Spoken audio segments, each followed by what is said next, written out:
Sonya! Arman! Nasaan na kayo? Sonya! Arman! Halos mapatid na ang ugat sa leeg ni Delphin sa pagsigaw at pagtawag sa pangalan ng kanyang mag-ina habang nasa gitna siya ng kagubatan ng gabing yun. Kasama niya naghahanap sa nawawala niyang asawa at anak ang halos lahat ng tao sa baryo Kalasag. Isa sa mga kapitbahay ni Delphin ang nagsabi sa huling pagsalakay ng mga aswang ay nakita nitong tumakbo sina Sonya, bitbit ang 1 taon niyang anak na si Arman sa gubat. Ayon pa rito ay narinig nito ang malakas na sigaw ni Sonya na kagad na nawala. Ang hinala ng lahat ay inatake ng aswang ang mag-ina ni Delphin. Pero ang bagay na yon ay ayaw niyang paniwalaan at umaasa pa rin siya na buhay ang dalawa. Sonya! Arman! Nasaan na kayo? Nanginginig ang boses ni Delphin habang pilit na nilalabanan ang takot at pagkabalisa hanggang mula sa kanyang likuran ay lumapit na si Kapitan Rigor. Delphin, may kailangan kaming ipakita sa'yo. Ano yun? Nakita niyo na ba sina Sonya at Arman? Nasaan sila? Ikinalulungkot ko pero hindi pa namin sila nakikita. Pero may natagpo ang mga dugo ang damit ang mga kabaryo natin malapit sa ilog. Gusto kong sumama ka sa akin para ikumpirma kung sa mag-ina mo nga ang mga damit na yon. Hindi. Hindi sa kanila mga damit na yon, Kapitan. Nandito lang sila sa gubat. Nararamdaman ko. Nandito lang ang mag-ina ko. Delphin, ayusin mo ang sarili mo. Alam kong masakit at mahirap ito para sa'yo, pero kailangan namin ang kooperasyon mo. Sumama ka sa akin at tignan mo mga dugoan damit na nakita sa tabing ilog. Sandaling natahimik si Delphin. Pilit niyang kinalma ang sarili at maya-maya pa ay tumango siya. Mabigat ang mga paa na sumunod siya kay Kapitan Rigor. Walang tigil ang utak niya sa pagdarasal na sana ay hindi pagmamay-ari ni Sonya at Arman ang mga dugoang damit na tinutukoy ni Kapitan Rigor. Nang makarating sila sa tabing ilog, ay maraming tao ang naroon. Ang iba ay may dalang sulo na may apoy na nagsisilbing liwanag sa madilim na kagubatan. Patuloy na sumunod si Delphin kay Kapitan Rigor hanggang sa huminto ito sa batuhan na malapit sa mismong ilog.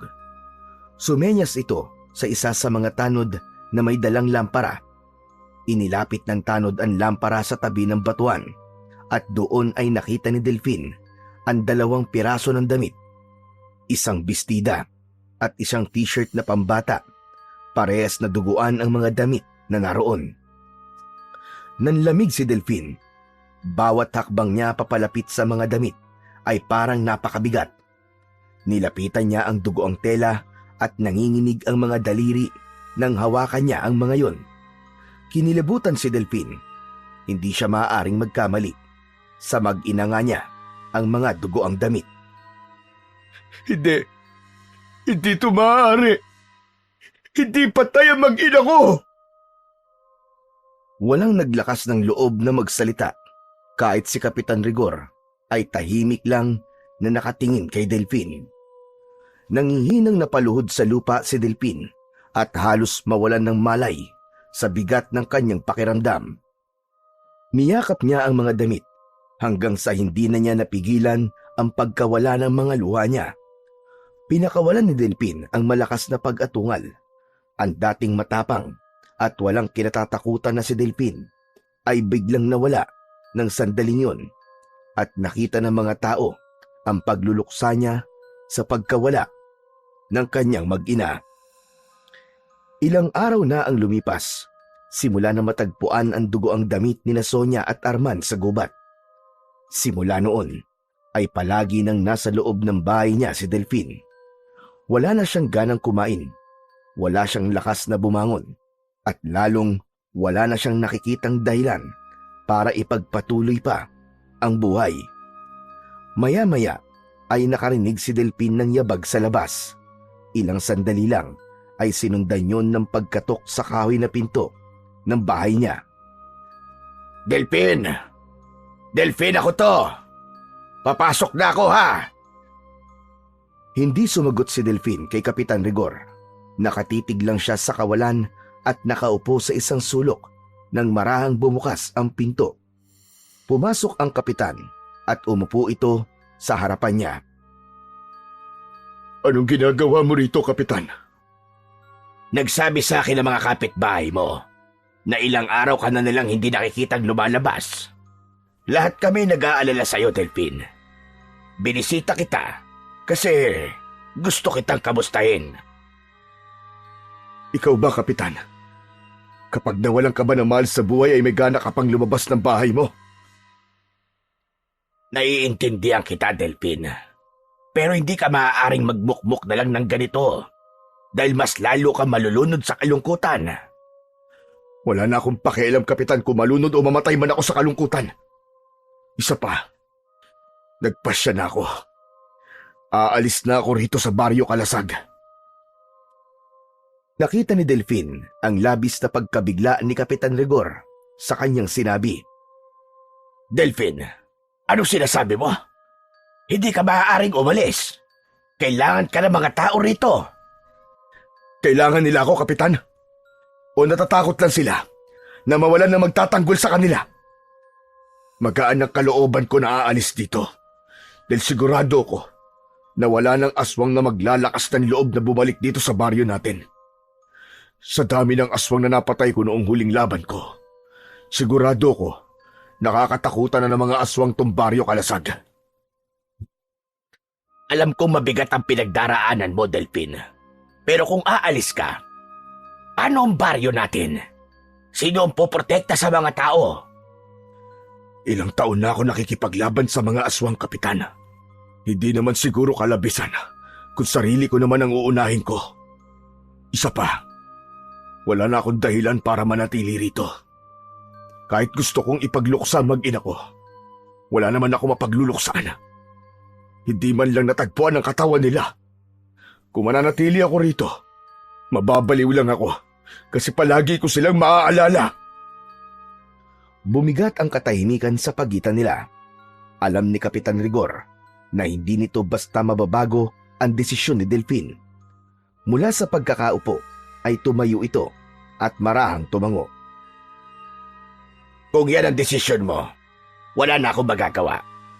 Pero sana, isang araw ay makatagpo ka ng dahilan para lumaban muli.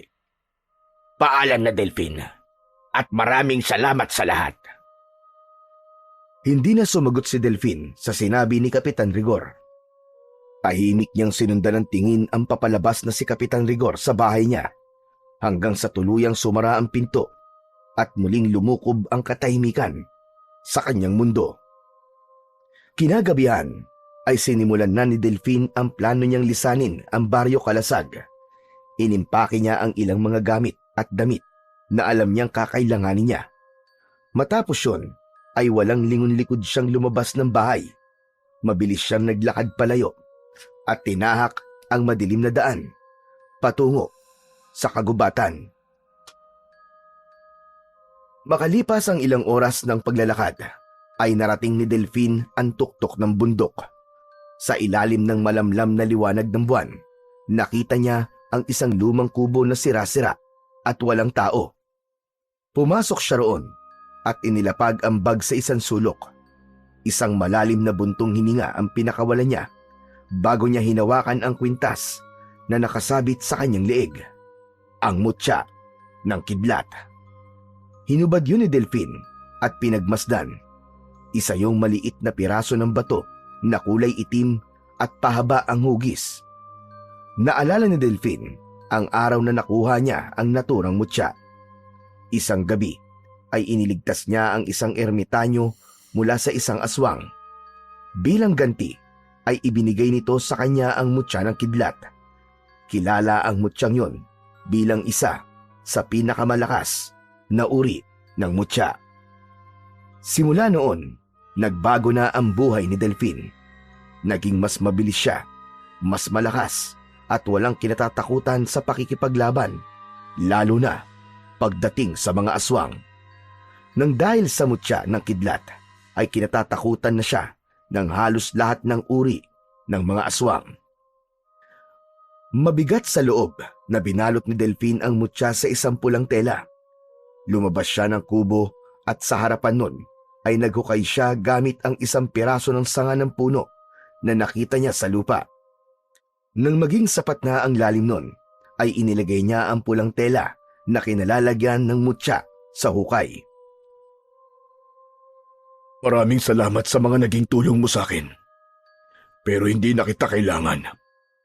Dahil ngayong gabi ay tinatapos ko na ang pagiging manunugis ko. Pagkatapos ay marahan niyang tinabunan ng lupa ang hukay hanggang sa tuluyang mawala ang pulang tela sa kanyang paningin. Tahimik siyang bumalik sa loob ng kubo at humiga sa sirang papag.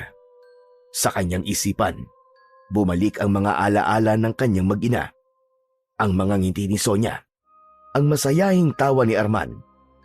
Ngunit ang lahat ng yun ay hanggang alaala na lang dahil tuluyan na siyang iniwan ng kanyang mag-ina. Mabilis na lumipas ang 20 taon at hanggang sa panahong yun ay mag-isa pa ring nakatira sa tuktok ng bundok si Delphine.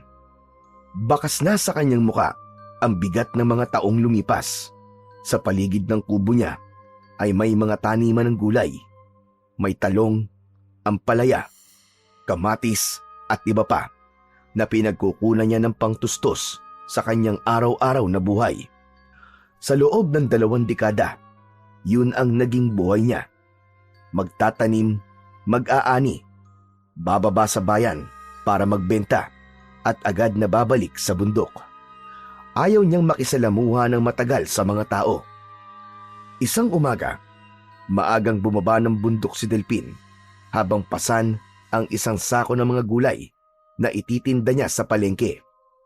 Pagkarating niya sa palengke, ay agad niyang dinala yon sa isang tindera na palaging pumapakyaw sa kanyang mga gulay. Sa panahon na yon, ay wala na halos nakakakilala kay Delphine. Hindi kagaya dati na palaging bukang bibig ng mga tao ang pangalan niya dahil sa pagiging mahusay niyang manunugis. Matapos mabayaran sa mga dalang gulay, ay bumili na si Delphine ng bigas at iba pang kailangan niya. Naglalakad na siya palabas ng palengke nang makasalubong niya si Kapitan Rigor. Paminsan-minsan, sa tuwing bumababa siya ng bundok, ay may mga pagkakataon na nakikita siya nito. Delphine! Aba, kumusta ka na? Matagal-tagal ka nang hindi bumababa sa bundok Mabuti't nakita kita. Kung hindi ko kailangan magbenta ng gulay, hindi na ako bababa mula sa bundok. Parehas na silang may edad, pero si Kapitan Rigor ay nanatiling matikas. Hindi na ito kasing sigla ng dati, pero nanatili ang otoridad sa tindig nito. 20 taon na, Delphine. 20 taon mo nang iniiwasan ang baryo natin. Hindi ko iniiwasan ang baryong ito, Kapitan. Sadyang wala na lang akong dahilan para manatili rito. Isa pa, alam kong wala nang aswang ang umaatake rito. At kahit meron man, ay hindi pa rin ako babalik. Matagal ko nang tinalikuran ang pagiging manunugis ko. Ay nako, hanggang ngayon ba, hindi mo pa rin matanggap ang nangyari? Hindi naman yun basta tinatanggap, Kapitan. Wala ako mapagluksan. Paano mong ipagluluksa ang isang patay kung wala akong nakitang bangkay nito? Pero hanggang kailan ka ganyan, Delphine? Kahit anong oras na gusto mong bumalik, ay welcome ka pa rin dito. Yung bahay mo, inaalagaan namin. Dahil may ilan na nagnanais na bumalik ka pa rin dito. Hindi na nagsalita si Delphine. Nilagpasan niya si Kapitan Rigor at diretso siyang naglakad. Kahit sabihin na 20 taon nang nakalipas, ay hindi pa rin nawawala ang sakit sa dibdib ni Delphine dahil sa pagkamatay ng kanyang mag-ina sa kamay ng aswang. Sa mga lumipas pang araw, ay ipinagpatuloy ni Delphine ang buhay niya sa tuktok ng bundok. Matapos niyang mag-almusal, ay agad siyang nagpupunta sa kanyang taniman ng mga gulay Ngunit sa umaga na yon, isang hindi inaasahang pangyayari ang gumambala sa kanyang katahimikan. Habang abala si Delphine sa pagbubungkal ng lupa, ay may naramdaman siyang presensya sa likuran niya. Agad siyang napatayo at sa paglingon niya ay nakita niya si Kapitan Rigor na palapit sa kanya. Pawisan ito at bakas sa muka ang labis na pagod. Malalaki ang mga hakbang na sinalubong ni Delphine si Kapitan Rigor, hindi upang batiin, kundi upang palayasin. Anong ginagawa mo rito, Kapitan Rigor? Delphine, kailangan kitang makausap. Hindi ka na dapat nagpunta pa rito, Kapitan. Nananahimik na ako rito. Wala akong gustong makita at wala akong gustong kausapin. Pasensya ka na, Delphine, pero mahalaga ang sasabihin ko sa'yo. Kaya sana'y pakinggan mo muna ako. Kung pakay mo'y kumbinsin akong bumalik sa Baryo Kalasag, sinasayang mo lang ang oras mo, Kapitan. Wala nang kahit na sino o kahit anong makakapagpabago pa ng desisyon ko. Matagal ko nang tinanggap na dito ako tatanda at mamamatay na mag-isa. Umalis ka na, Kapitan. Nauunawaan ko, Delphine, at hindi ko gusto sirain ang katahimikan mo. Pero bago mo ko itaboy, pakinggan mo muna ako, Delphine. Kahit ngayon lang. Alam ni Delphine na sa pagkakataon na yon, kung hindi niya papakinggan si Kapitan Rigor, ay hindi ito basta-basta aalis. Gusto niyang tumalikod. Gusto niyang bumalik sa kanyang gawain at magpatuloy na parang wala ito roon. Pero may kung anong pakiramdam sa loob niya na pumigil sa kanya. Sige, Kapitan Rigor. Sabihin mo na. Pero pagkatapos ito, ayoko nang makita ka rito ulit. Bilisan mo at nasasayang ang oras ko, Rigor. 2 gabi nang may sumasalakay na mga aswang sa Baryo Kalasag, Delphine. Marami na namang namamatay. Bahagyang napakunot ang noo ni Delphine, ngunit nanatili siyang kalmado. Bakit hindi mo nalang turuan ng mga kalalakihan kung paano ipagtanggol ang sarili nila at ang baryo? Kung karaniwang aswang lamang ang mga kalaban namin, ay maaaring kaya namin. Hindi na kita gagambalain pa rito. Pero ang mga aswang na sumasalakay ngayon sa baryo ay pinamumunuan ng isang agaras. Natigilan si Delphine nang marinig ang salitang agaras. Ang agaras ay hindi tulad ng karaniwang aswang dahil ito ay isang isinumpang uri ng aswang na may pambihirang lakas at hindi basta-basta tinatablan ng sandata. Bukod doon, kinatatakutan ang agaras hindi lamang ng tao kundi pati na rin ng iba pang mga aswang. Gamit ang itim nitong mahika, ay kaya nitong pasunurin ang mas mahihinang aswang at gawin itong alipin. At ang pinaka nakakatakot sa lahat, kahit mamatay ang isang agaras, ang sisiw sa loob ng katawan nito ay maghihintay lamang ng susunod na karapat-dapat na tagapagmana. Di ko na problema yan, Rigor. Kahit agaras o bangkilan, haray mo dun, o kahit na anong uri pa ng aswang ang umatake sa Baryo Kalasag, ay labas na ako riyan. Inuulit ko, matagal ko nang tinalikuran ng pagiging manunugis. Pero Delphine, ikaw lang ang pag-asa ng baryo. Lalo na't tangan mo ang mutya ng kidlat. Sinabi ko na sa'yo, Rigor, wala na makakapagpabago pa ng desisyon ko. At ang sinabi mong mutya ng kidlat, wala na yun sa akin. Matagal ko nang itinapon ang bagay na yun. Bumaba ka na, bago ka paabutan ng dilim dito. Sa kabila ng pagtaboy ni Delphine kay Kapitan Rigor, ay nanatili pa rin ito sa kinatatayuan nito. Matiim naman itong tinitigan ni Delphine. Ipinaramdam niya sa kapitan na kahit na anong sabihin o gawin ito, ay hindi na magbabago ang isip niya. Hindi nagtagal ay napayuko si Kapitan Rigor. Hindi na ito nagsalita at tumalikod na ito at naglakad pababa ng bundok.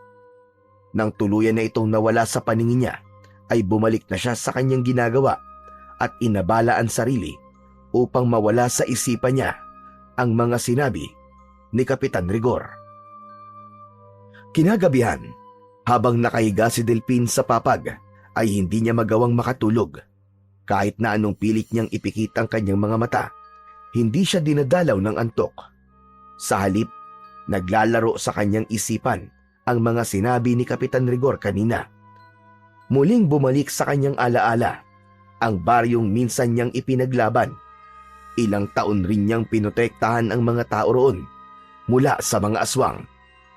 Ipinilig ni Delphin ang ulo at pilit tinatanggal sa kanyang isip ang baryo kalasag.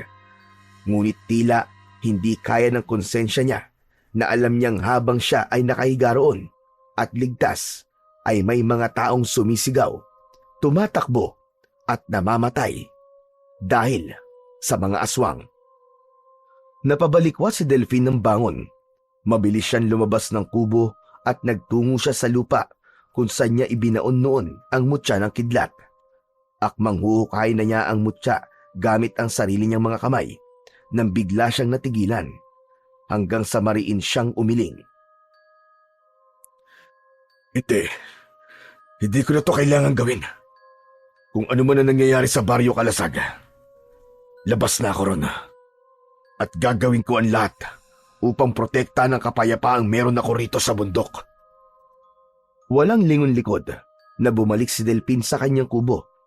Pagpasok niya ay muli siyang nahiga sa kanyang papag.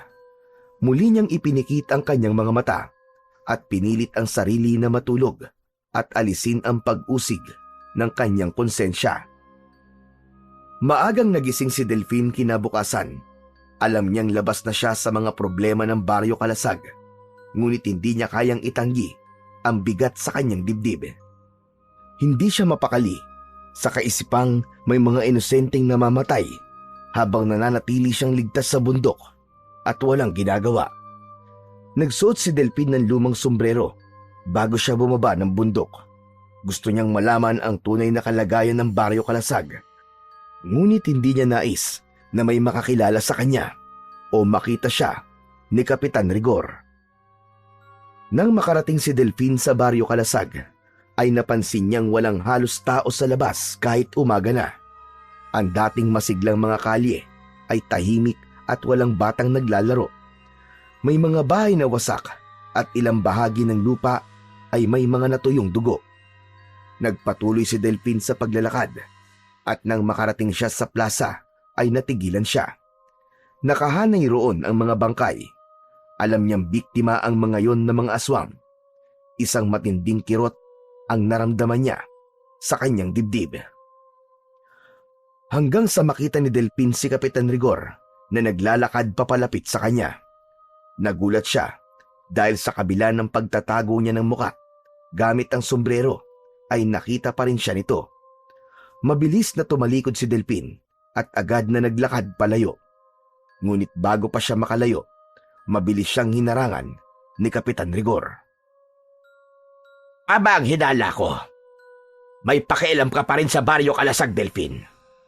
Alam kong kaya ka na parito ay para tignan kung ano na ang nangyayari dito. Nagkakamali ka.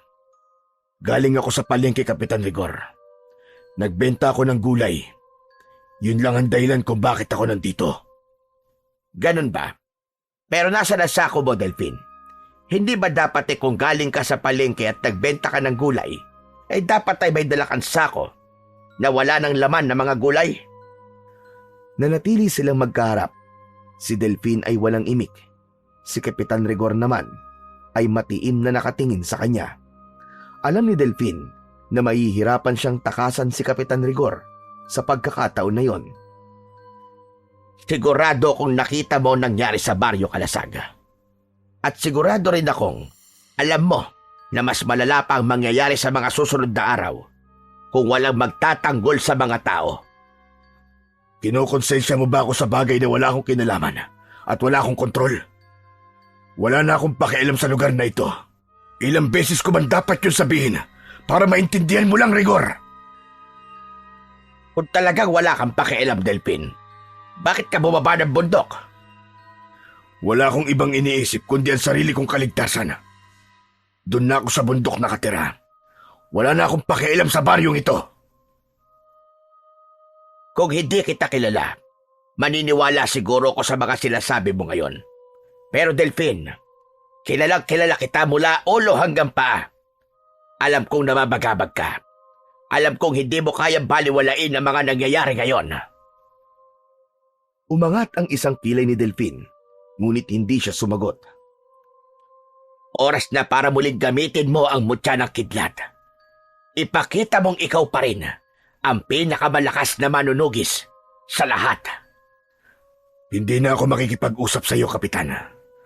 Wala na akong pakialam sa kahit na ano, maliban sa sarili kong buhay.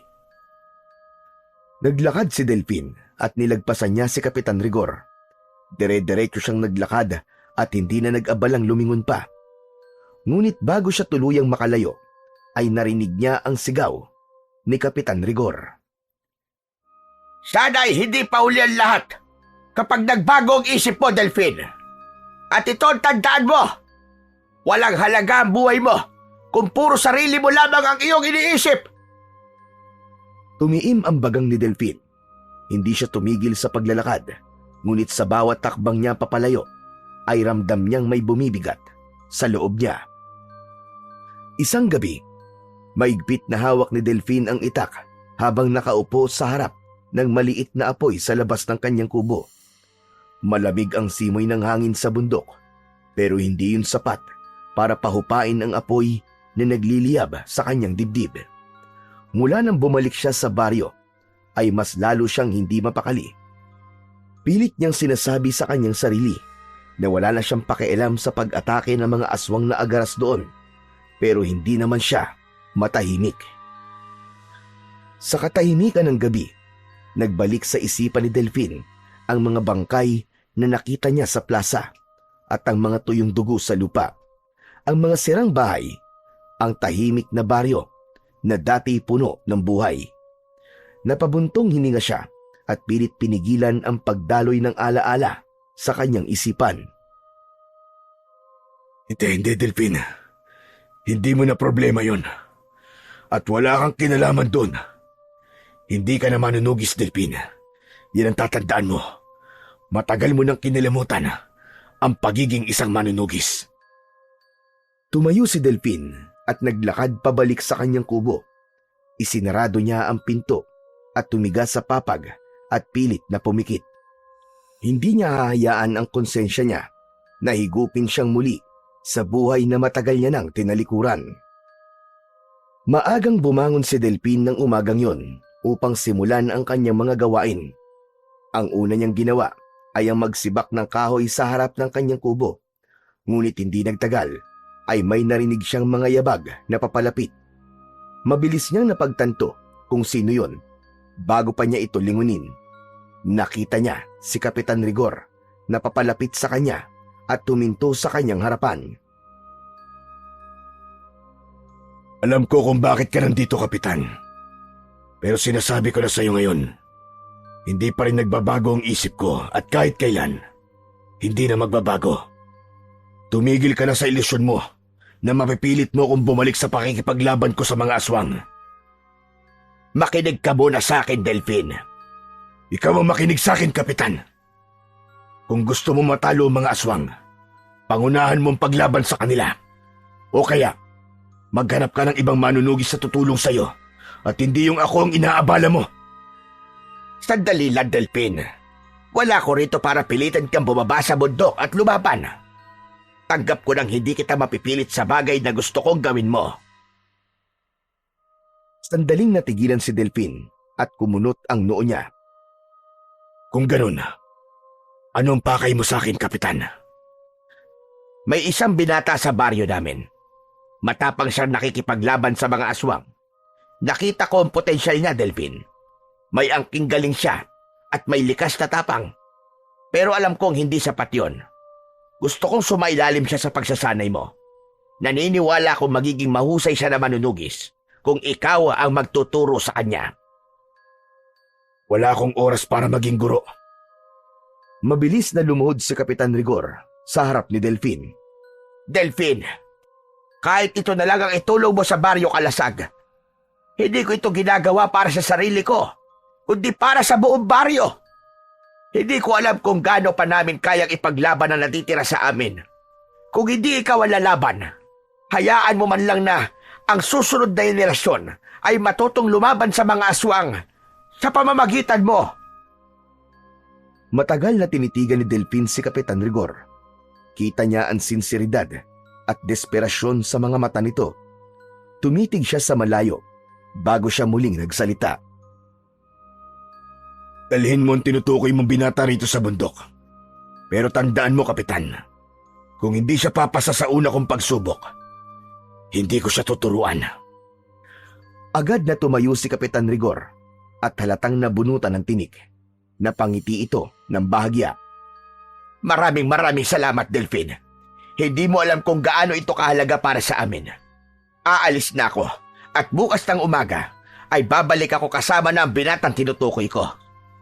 Maraming salamat ulit sa iyo, Delfin.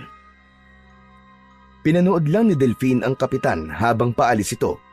Ngunit sa kaloob-looban niya, alam niyang isang hakbang na naman ang ginawa niya, pabalik sa mundong pilit niyang iniiwasan. Nang mawala sa paningin ni Delfin si Kapitan Rigor, ay bumalik na siya sa kanyang gawain.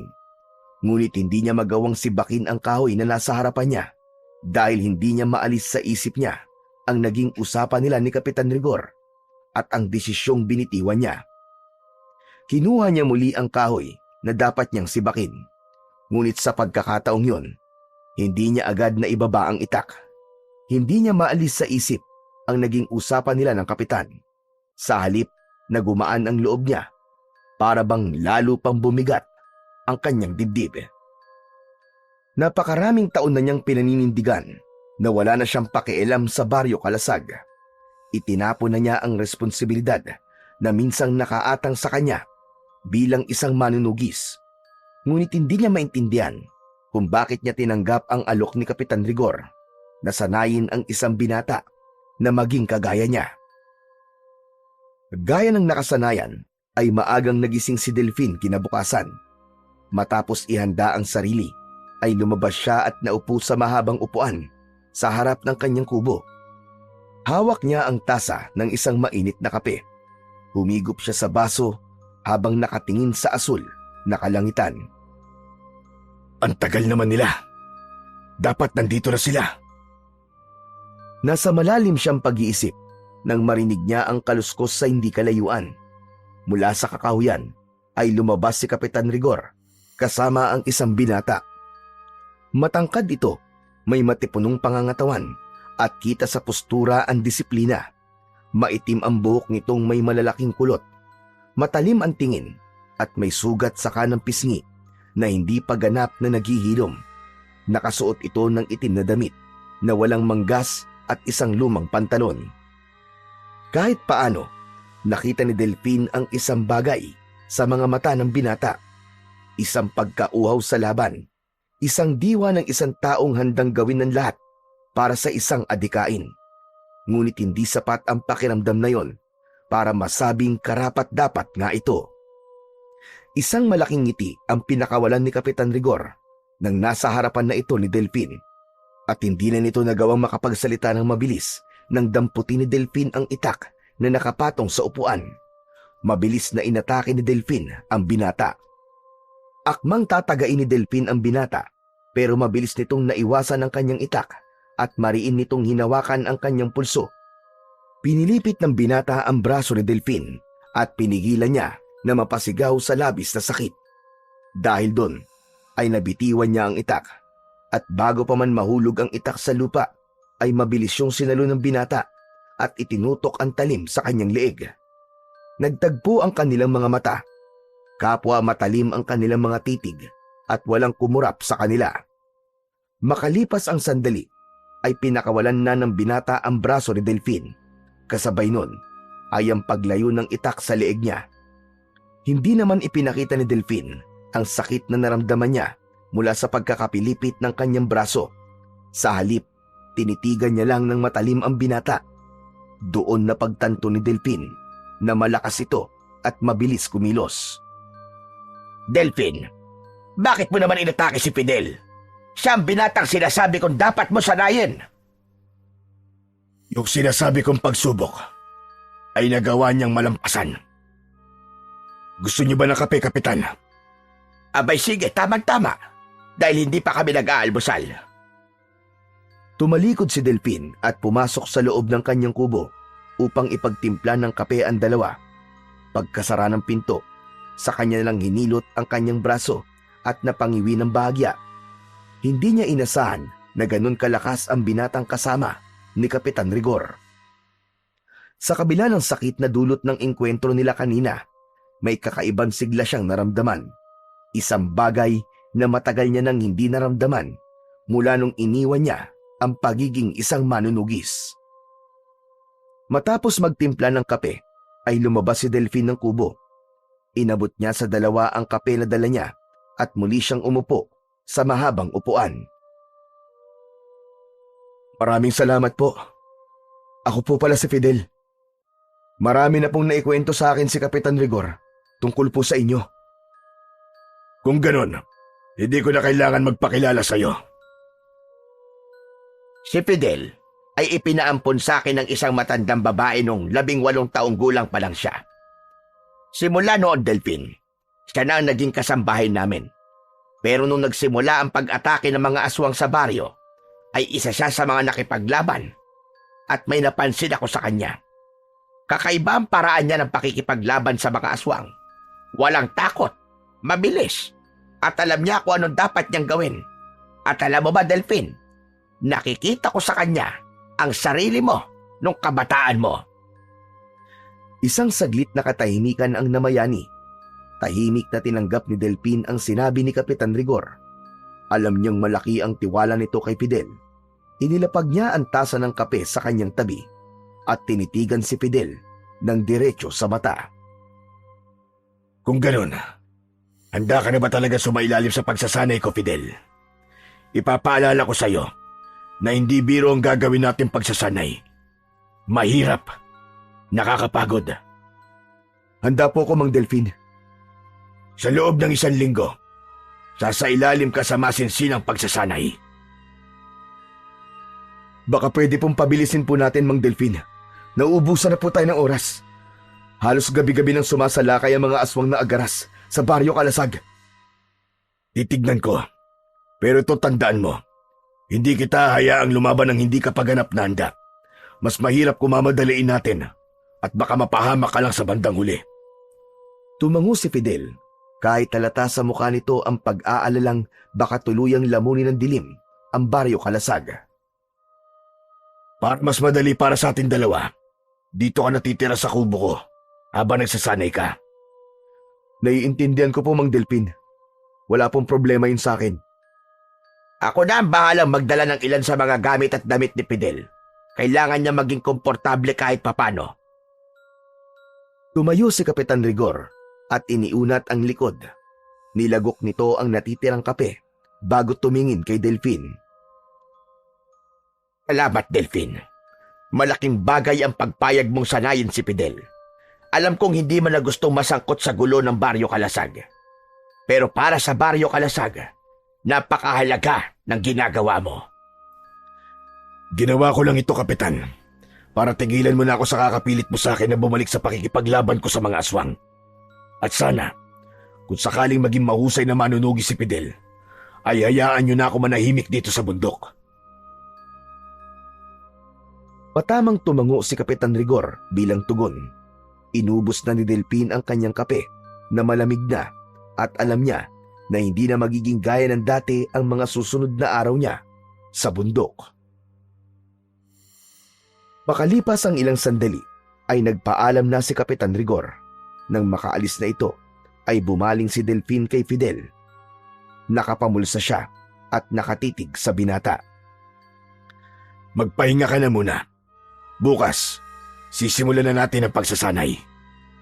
Tumango si Fidel, ngunit hindi kagad pumasok sa kubo, habang si Delfin naman ay tumungo sa kanyang maliit na taniman upang simulang asikasuhin ang kanyang mga gulay. Kinuha niya ang isang kahoy na pambungkal at sinimulang himayin ang lupa upang muling taniman ng bagong binhi.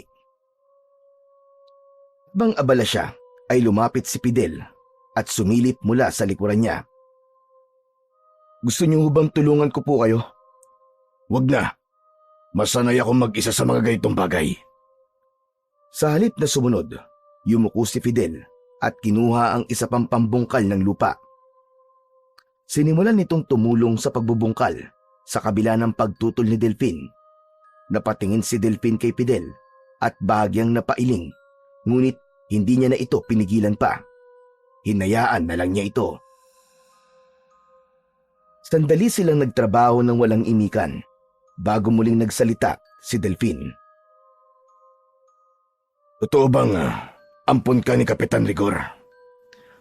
Parang gano'n na nga po, Mang Delfin. Pero hindi po ako basta inampon. Naging kasambahay po niya ako. Nasaan na mga magulang mo? Yung tunay mo mga magulang. Namatay po ang nanay ko nung 15 anyos pa lamang po ako dahil sa malubhang sakit. Wala po kaming pera, kaya hindi ko na po siya napatingin sa doktor. Kaya hindi ko na po nalaman kung ano po ang sakit niya. Ang tatay ko naman po ay hindi ko po nakita. Ang sabi po ni nanay namatay po siya nung sanggol pa lang ako.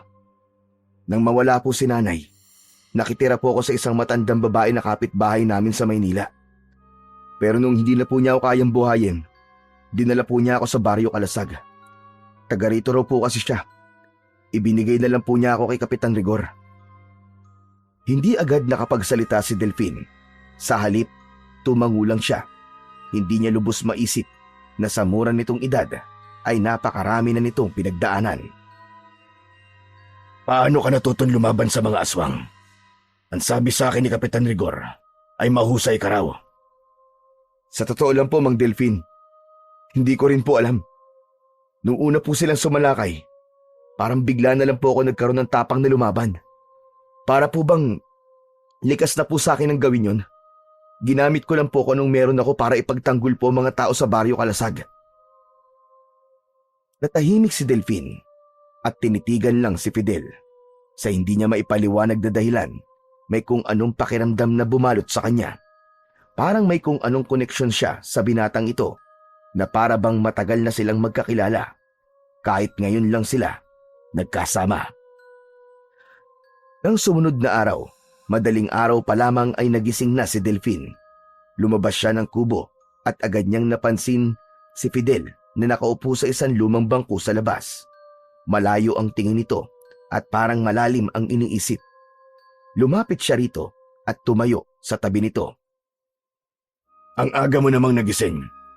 Kumusta ang tulog mo? Ang totoo po niyan, Mang Delfin, hindi po ako nakatulog. Dapat natulog ka. Maghapon tayo magsasanay ngayon. Baka hindi mo kayanin kapag wala kang tulog. Sinubukan ko naman po matulog Pero hindi po talaga ako dalawin ng antok. Namamahay pa po siguro ako. Saka nag-aalala pa rin po ako sa Baryo Kalasag. Baka umatake na naman po doon ng mga aswang.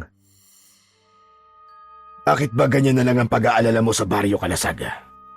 Bago ka lang doon, hindi ba? Hindi ko rin po alam, Mang Delfin. Pero pakiramdam ko po, matagal na po ako nakatira sa lugar na yun. Parang doon talaga ako dapat. At gusto ko manatili roon. Doon ko gustong manirahan habang buhay. Kaya gagawin ko po ang lahat para bumalik ang kapayapaan sa lugar na yun. Hindi agad sumagot si Delfin. Tinitigan lang niya si Fidel at sinubukan niyang basahin kung saan nanggagaling ang damdamin yun ni Fidel. Ilang saglit ang lumipas bago siya muling nagsalita. Halika na, mag-almusal na tayo. Pagkatapos natin kumain, magpapahinga lang tayo ng konti. Pagkatapos ay sisimulan na natin ang pagsasanay mo. Nauna nang pumasok si Delfin sa kubo. Hindi niya maitatanggi na maganda ang hangarin ni Fidel. Ang hindi lang siya sigurado ay kung kakayanin ba nito ang kanilang pagsasanay. Pagkatapos nilang mag-almusal ay tumayo si Delfin at nagtungo sa isang sulok ng kanyang kubo. Mula roon ay hinila niya ang isang mahabang kahon na gawa sa matibay na kahoy. Kulapol na yon ng matagal na alikabok. Pinagpag niya yon gamit ang kamay. Saka huminga ng malalim bago tinawag si Fidel. Agad namang lumapit si Fidel at napatitig sa kahon Halata ang pagtataka sa mukha ng binata. Ano po yan, Mang Delfin? 20 taon na nakalilipas. Simula nang itabi ko ito. Ilang beses ko nang sinubukang itapon ang kahon na to. Pero ewan ko ba at hindi ko magawa. Ngayon alam ko na kung bakit. Magkakakilala pala tayo, Fidel. At pakiramdam ko, ikaw na ang dapat gumamit ng mga laman nito. Dahan-dahang binuksan ni Delfin ang kahon at sa loob ay naroon ang iba't ibang sandata laban sa mga aswang. Mga patalim, balaraw, itak at isang buntot ng pagi. Napanganga si Fidel sa pagkamangha. Ang dami naman po niyan, Mang Delfin. Kung gusto mong lumaban sa mga aswang, dapat matutunan mong gamitin ang isa o dalawa sa mga ito. Kaya hayaan kitang pumili ng kahit isa o dalawa sa mga sandata na narito. Pakiramdaman mo sila at alamin mo kung alin sa mga ito ang meron kang koneksyon. Tumingin si Fidel sa mga sandata na para bang pinag-aaralan nito ang bawat isa. Sa huli, dinampot nito ang isang balaraw na may ukit ng sinaunang baybayin sa hawakan nito. Kasunod nun ay kinuha nito ang buntot ng pagi na kilalang epektibong panlaban sa mga halimaw. Ang dalawa pong ito ang pinipili ko, Mang Delfin. Napangiti si Mang Delfin, saka tumango. Marunong kang pumili, Fidel. Nung manunugis pa ako at nakikipaglaban sa mga aswang, ang dalawang yan ang madalas kong gamitin. Napatingin si Fidel kay Delfin at nakita niya ang determinasyon sa mga mata nito. Masaya siya na ang balaraw at buntot ng pagi ang pinili nito dahil ibig sabihin ay mas magiging madali para sa kanya na turuan itong gamitin yon. Muling isinara ni Delfin ang kahon. Sa pagkakataon na yon ay naging malakas ang pakiramdam niya na magiging mahusay na manunugis si Fidel basta magabayan niya lang ito ng mabuti. Matapos yun ay lumabas na si Delfin at Fidel mula sa kubo. Bitbit ni Fidel ang balaraw at buntot ng pagi. Tumungo sila sa likod ng kubo kung saan mas patag at malawak ang lupa. Tahimik na pinagmasdan ni Delfin ang paligid bago humarap kay Fidel. Ang balaraw na hawak mo ay hindi isang ordinaryong patalim. Matagal na itong ipinapasa mula sa henerasyon ng mga manunugis. May mga ukit itong mga lumang dasal na sinasabing nagbibigay lakas sa may hawak nito. Lalo na kung gagamitin mo ito sa pakikipaglaban sa mga aswang. Pinagmasdan ni Fidel ang balaraw at hinaplos ang mga sinaunang ukit sa hawakan nito. Ang buntot ng pagi naman ay isa sa pinaka-epektibong panlaban sa mga aswang. Ang sugat na magagawa nito sa aswang ay hindi nila kayang pagalingin ng basta-basta. Pero ang agaras, Mang Delfin, ano po ba ang kahinaan nito? Hindi ko alam kung anong kahinaan ng aswang na agaras. Iba ang uri nito. Mas mapanganib at mas malakas ito kumpara sa ibang aswang. Dahil pinaniniwalaan na ang agaras ay mga sinaunang aswang. Kaya kailangan mong gawin ang lahat para masugatan ito ng gusto. Sa huli, tanging tibay ng loob at tapang mo ang makakapagpatumba sa kanya. Nakita ni Delfin ang seryosong muka ni Fidel. Wala itong halong takot o kahit kaba man lang. Natuwa siya dahil matamang nakikinig si Fidel sa mga sinabi niya. Sa gitna ng kanilang usapan ay biglang dumating si Kapitan Rigor na may dalang malaking bag na nakasukbit sa balikat nito. Ibinaba nito yon at lumapit kina Delfin. Ito na lahat ng gamit mo, Fidel. Damit at ilang pangangailangan mo. Kompleto na yan. Nagpasalamat si Fidel, saka kinuha ang bag. Napansin ni Kapitan Rigor ang mga sandatang hawak nito at tumango ito na may kasiyahan sa muka. Balaraw at buntot ng pagi. Ang mga yan ba ang gagamitin mo laban sa mga aswang? Opo, Kapitan. Siya mismo ang pumili ng mga yan, Rigor. Magaling. Naalala ko tuloy. Yan din ang madalas mong gamitin noon, Delfin. At kapag nakita ng mga aswang na hawak mo ang dalawang yan, ay umaatras na sila dahil lalalaban nila na kamatayan ang sasapitin nila. Bahagyang natawa si Delfin nang maalala ang bagay na yon. Tama ka, Kapitan. Pero ngayon, si Fidel na ang gagamit ng mga yan. Sana'y magamit niya ng tama. Tumingin si Kapitan Rigor kay Fidel. Galingan mo, Fidel. Ang buong baryo Kalasag ay umaasa sa'yo. Alam mo kung gaano kabigat ang problemang kinakaharap natin ngayon. Huwag po kayong mag-alala. Gagawin ko po ang lahat para hindi tayo mapahiya kay Mang Delfin, Kapitan. Ngayon pa lang ay nagpapasalamat na ako sa iyo, Fidel. At sa iyo rin, Delfin. Tatanawin kong napakalaking utang na loob ito sa iyo. Pero kailangan ko nang umalis. Kailangan din namin maganda habang nagsasanay kayo rito. Matapos yun ay tumalikod na si Kapitan at naglakad pababa ng bundok. Nang sina Delfin at Fidel na lang ang naroon, ay tinapik ni Delfin sa balikat si Fidel. Matapos yun, ay pansamantalang kinuha ni Delfin ang mga sandatang hawak ni Fidel. Bagya siyang lumayo dito. Balaraw at buntot ng pagi ay mas magiging epektibo laban sa aswang kung gagamitin ng sabay. Ang balaraw para sa malapitang pag-atake, habang ang buntot ng pagi ay para sa malayuan. Panoorin mo muna ako kung paano ko to gamitin, Fidel. Agad na ipinakita ni Delfin kay Fidel ang tamang paggamit ng balaraw at buntot ng pagi. Naramdaman niya na bahagyang bumagal ang pagkilos niya at alam niya na dahil yon sa nagkakaedad na siya. Isa pang dahilan ay hindi niya suot ang mutya ng kidlat. Pero kahit medyo bumagal na si Delfin, ay nakita pa rin niya ang paghanga ni Fidel habang pinanonood siya. Makalipas ang ilang sandali, ay huminto na si Delfin. Inabot niya kay Fidel ang balaraw at buntot ng pagi. O sige, ikaw naman, Fidel. Subukan mo. Napalunok si Fidel, pero hindi ito umatras. Huminga ito ng malalim. Hinawakan ng sandata at ginaya ang mga galaw na ipinakita kanina ni Mang Delfin. Isang mabilis na saksak gamit ang balaraw, kasunod ng isang paglatigo ng buntot ng pagi sa ere, ang unang ginawa ni Fidel. Muli nito yung inulit, pero sa pagkakataong yun, ay dinagdagan ng sarili nitong diskarte at paraan ng pag-atake. Nakita ni Delfin ang puwersa at gigil sa bawat galaw ni Fidel. Sa halip na basta lang gayahin si Delfin, tila natural nitong dinadama ang mga sandata at sinamahan nito ng sarili nitong estilo. Nakanganga si Delfin habang pinapanood si Fidel. Hindi niya inaasahang ganong kabilis nitong matututunan ang teknik niya. Sa loob lang ng ilang minuto, hindi lang ito basta natuto, kundi nagpakita pa ito ng sariling diskarte.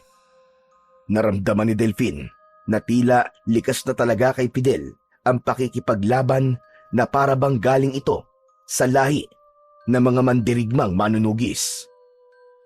Matapos ang ilang minuto, ay tumigil na si Fidel.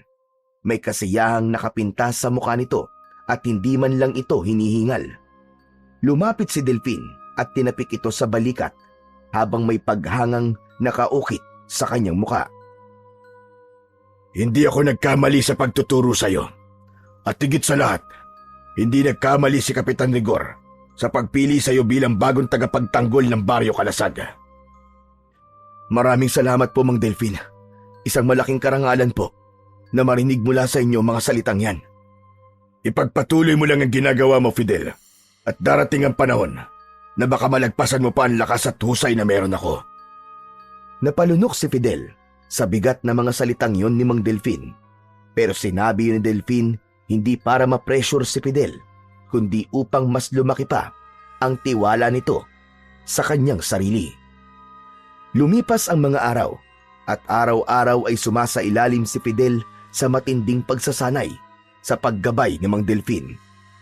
Tuwing umaga, bago sumikat ang araw, nasa likod na sila ng kubo upang simulan ang kanilang pagsasanay. Isang umaga, habang nasa gitna ng pagsasanay, ay pinagmasdan ni Delfin si Fidel. Sa bilis ng pag-atake nito, sa husay nitong umiwas at sumalag, ay sigurado siyang kaya na nitong patayin ang kahit pinakamabangis na aswang, gaya ng ginagawa niya noon. Hanggang sa naisip ni Delfin Nasubukan palalo si Fidel. Magaling, Fidel. Ngayon, subukan mong umatake sa akin. Napakurap si Fidel. Hindi pa kailanman naghamon si Mang Delfin ng harapang labanan sa buong panahon ng kanilang pagsasanay. Sa kabila ng kaba ni Fidel ay tumango ito at agad na pumosisyon. Sa isang iglap, nagsagupaan silang dalawa. Ang buntot ng pagi ni Fidel ay humagupit sa ere, ngunit sinalagyo ni Delfin gamit ang balaraw. Isang mabilis na suntok ang pinakawalan ni Delfin, pero naagapan yun ni Fidel at mabilis itong nakaiwas. Napangiti si Delfin. Itinaas niya ang dalawang kamay bilang hudyat na huminto na sila sa paglalaban. Hindi ko inaasahan na aabot ka sa antas na ito sa loob lang ng ilang araw, Fidel. Pinapahanga mo ko. Maraming salamat po, Mang Delfin. Ang lahat po ng ito ay dahil po sa napakagaling niyong guro. Habang nakatingin si Delfin kay Fidel, ay mas lalo niyang nakita ang sarili niya dito. Nung nasa edad niya si Fidel, ay parehas sila ng determinasyon at hangarin. Kaya na siguro niya na tamang tao ang sinasanay niya para maging susunod na tagapagtanggol ng Baryo Kalasag. Isang hapon, matapos ang isang nakakapagod na araw ng pagsasanay, ay nagpahinga sina Delfin at Fidel sa ilalim ng isang malaking puno.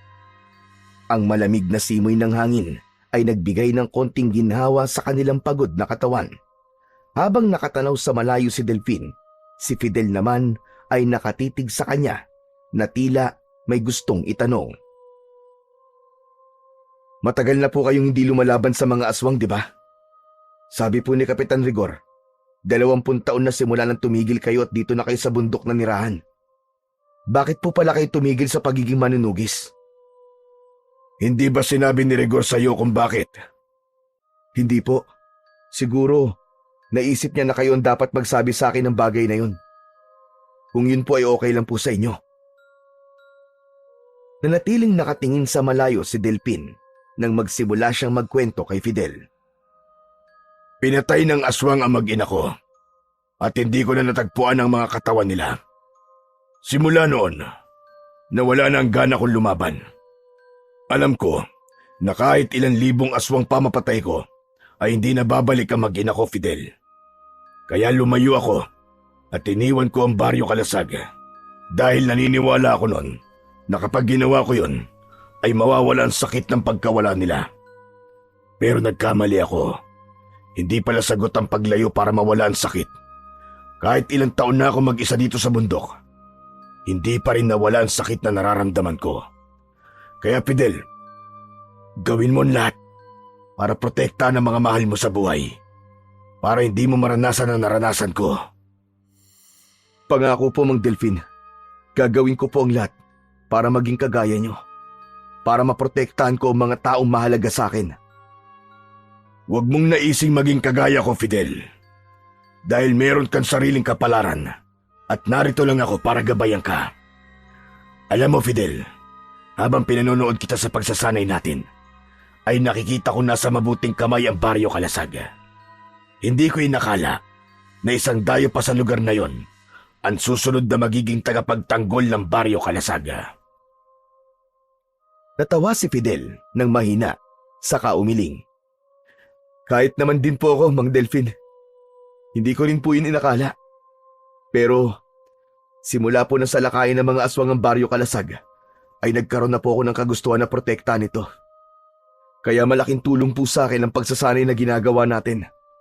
Mas lalo akong lumalakas at mas lalo akong nauunawaan kung paano lalabanan ng mga aswang.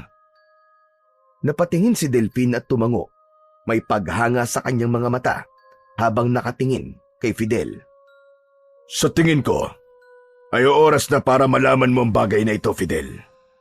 Hindi ko alam kung nasabi na ito sa iyo ni Rigor, pero ang lakas na meron ako noon ay hindi lang nagmula sa sarili kong kakayahan. Nung araw, ay meron akong isang bagay na nagbibigay sa akin ng mas matinding lakas. Kaya ako kinatatakutan noon ng mga aswang. Hindi pa po nabanggit sa akin yan ni Kapitan Rigor. Ano po ang bagay na yun? Ang mutya na kidlat. Isang ermitanyo nagbigay sa akin ng mutyang yon. Nasa na po ang mutyang yun? Parang hindi ko po nakikita na dala o suot-suot nyo. Nang magdesisyon akong huminto sa pagiging manunugis, ay tinago ko yon. At sinabi ko sa sarili ko na hindi ko na yun gagamitin kahit kailan. Pero ngayon nakikita ko ang determinasyon mo at ang potensyal mo ay napagdesisyonan ko na kapag dumating ang araw na makita kong handa ka na, ay pagkakaloob ko sa'yo ang mutya ng kidlat. Natigilan si Fidel. Nanlaki ang mga mata niya sa sinabi ni Mang Delfin. Halos hindi ito makapagsalita at hindi makapaniwala na pagkakatiwalaan nito ni Mang Delfin sa ganoong kalaking bagay. Salamat po. Maraming salamat po talaga, Mang Delfin. Sa labis na kasiyahan, hindi napigilan ni Fidel ang sarili at niyakap nito si Mang Delfin. Nagulat si Delfin sa ginawa ni Fidel, pero nang maramdaman niya ang yakap nito, ay isang kakaibang pakiramdam ang bumalot sa kanya. Para bang tumalon ang kanyang puso at tila may pamilyar sa yakap na yon. Napalunok si Delfin at dahan-dahang pumikit. May isang alaala na pilit na sumisiksik sa kanyang isipan. Isang yakap na matagal niya nang hindi nararamdaman. Isang yakap na para bang bumalik siya sa panahon na puno pa ng saya at hindi pa binabalot ng hinagpis ang kanyang puso. Marahang inilayo ni Delfin ang sarili niya kay Fidel. Pasensya na po kung bigla ko po kayong niyakap. Sobrang saya ko lang po talaga. Ayos lang yon, Fidel. Pumasok na tayo sa loob at dumidilim na. Kailangan pa nating magluto ng hapunan. Nauna nang tumayo si Delfin at habang naglalakad siya palayo kay Fidel, ay hindi niya alam kung bakit tila may mga luwang nais kumawala sa kanyang mga mata. Isang gabi, tahimik na kumakain sina Delfin at Fidel. Ang liwanag ng gasera ang tanging nagbibigay ng ilaw sa kanilang hapagkainan.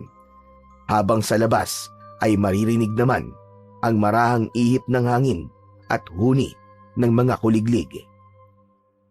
Mamayang hating gabi, maganda ka, Fidel. Bakit po? Titignan ko kung handa ka na talaga makipaglaban sa agaras. Naisip ko na wala namang mainam na pagsubok kaysa sa aktwal na pakikipaglaban. Pero, paano po natin gagawin yun? Bababa tayo sa bundok. Pupunta tayo sa gubat malapit sa Baryo Kalasag. At maghahanap tayo ng aswang na magiging kalaban mo. Sige po, wala pong problema, Mang Delfin. Ang totoo nga po niyan eh. Gustong-gusto ko na po makipaglaban sa mga aswang para magamit ko na po ang lahat na natutunan ko sa inyo. Matapos ang hapunan, ay naghanda na silang dalawa sa pagbaba nila sa bundok. Pagsapit ng hating gabi, lumabas sina Delfin at Fidel ng kubo para bumaba sa bundok. Dala ni Fidel ang kanyang balaraw at buntot ng pagi, habang itak naman ang dala ni Mang Delfin. Tandaan mo ito, Fidel. Ikaw lang ang makikipaglaban. Kung may makita tayong aswang, titignan ko kung handa ka na ba talaga. Tumango si Fidel at hindi na nagtanong pa. Matapos yun, ay sinimulan na nila ang pagbaba sa bundok. Nang marating nila ang paanan ng bundok, nagpatuloy sila sa pagtungo sa kagubatan na nasa dulo ng Baryo Kalasag. Sinimulan na nila ang paghahanap ng aswang. Ilang sandali pa ay may narinig sila na mahina ngunit nakakakilabot na tunog ng ninunguyang laman. Hanggang sa natanaw nila ang isang aswang na nilalapa ang isang patay na baboy ramo. Nagkatinginan sila at nang tumango si Delfin ay alam na ni Fidel ang ibig niyang sabihin. Marahang lumapit si Fidel sa aswang habang si Delfin naman ay nasa likod lang ng isang malaking puno. Agad namang naramdaman ng aswang ang presensya ni Fidel sa paligid at mabilis itong lumingon. Namumula ang mga mata nito na puno ng dugo ang bibig at mga kamay. Walang pag-aalinlangan na sumugod si Fidel. Hinataw nito sa balikat ang aswang gamit ang buntot ng pagi. Napaatras ang aswang at sinamantalayon ni Fidel. Mabilis itong lumapit sa aswang at sinaksak nito sa tagiliran ng aswang gamit naman ang balaraw. Sa kanyang pinagtataguan, lihim na humanga si Delfin sa husay ng binata. Alam niya na kapag ipinasa niya rito ang mutya ng kidlat, ay lalo pa itong lalakas. Ngunit sa isang iglap, nagawa ng aswang na makalmot sa kaliwang hita si Fidel. Napasigaw si Fidel sa sakit at bumagsak ito sa lupa. Mabilis na sumugod ang aswang at nakita ni Delfin sa mga mata ng halimaw na handa na nitong tapusin si Fidel. Hindi nagdalawang isip si Delfin na lumabas sa kanyang pinagtataguan. Mabilis siyang tumakbo at iniharang ang kanyang sarili sa aswang. Nagulat ang aswang sa biglaang pagsulpot ni Delfin, kaya hindi na ito nakaiwas nang itarak niya ang itak sa dibdib nito na agad nitong ikinasawi. Nagmamadaling lumapit si Delfin kay Fidel. Kaya mo bang tumayo? Kaya ko po, Mang Delfin. Sinubukan ni Fidel na tumayo, ngunit sa unang hakbang pa lang ay bumagsak itong muli. Hindi mo na kayang umakyat sa bundok sa ganitong kalagayan. Mas mabuting magtungo tayo sa bahay ni Kapitan Rigor. Doon na muna natin gagamutin ang sugat mo. Walang nagawa si Fidel kundi tanggapin ang mungkahi ni Delfin. Inalalayan ito ni Delfin sa pagtayo hanggang sa paglalakad. Labis ang pag-aalala na nararamdaman ni Delfin ng sandaling yun para kay Fidel. Nang marating ni na Delfin ang bahay ni Kapitan Rigor, ay malakas niyang kinatok ang pinto roon. Narinig nila ang yabag ng paa mula sa loob at hindi nagtagal ay bumukas ang pinto. At agad na bumakas ang gulat sa mukha nito nang makita sina Delfin at Fidel. Aba! Delfin! Fidel! Ano nangyari? Pinalaban ko si Fidel sa isang aswang sa gubat bilang bahagi ng kanyang pagsasanay. Nasugatan siya ng aswang sa hita at sa tingin ko ay malalim. Hindi na namin kayang umakyat sa bundok, kaya dito ko na siya dinala para magamot. Hindi na nagtanong pa si Kapitan Rigor at mabilis silang pinapasok nito sa loob ng bahay. Inihiga ni Delfin si Fidel sa isang kahoy na bangko, habang si Kapitan Rigor naman ay nagmamadaling kumuha ng palangganang may tubig at gamot na ugat. Lumuhod si Delfin sa tabi ni Fidel at tinignan ang sugat ni Fidel sa hita.